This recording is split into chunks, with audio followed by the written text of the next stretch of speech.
Full rubber APL பிராண்ட்ல வந்திருக்கு. இதுல மொத்தம் 2 கலர் வந்திருக்கு. இது நேவி ப்ளூ, இதுவும் நேவி ப்ளூ தான், இதுவும் நேவி ப்ளூ தான்.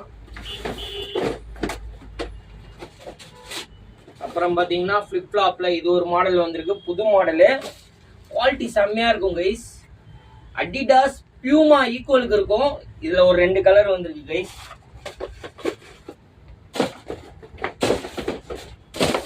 தம்பி நீ எதுதா தம்பி கேட்ட? அப்புறமா இது ஒரு மாடல் வந்திருக்கு கைஸ், பிளாக் கலரு. இதுவும் பசங்க அதிகமா கேக்குறாங்க. இதுவும் ஸ்டாக் எல்லாமே வந்திருக்கு. அப்புறமா தம்பி கேட்டது இன்னும் வரல. தம்பி நீ என்ன தம்பி கேட்ட? ஒயிட் கலர் கேட்டேன். இது ஒரு கலர் வந்திருக்கு. அப்படியே காட்டி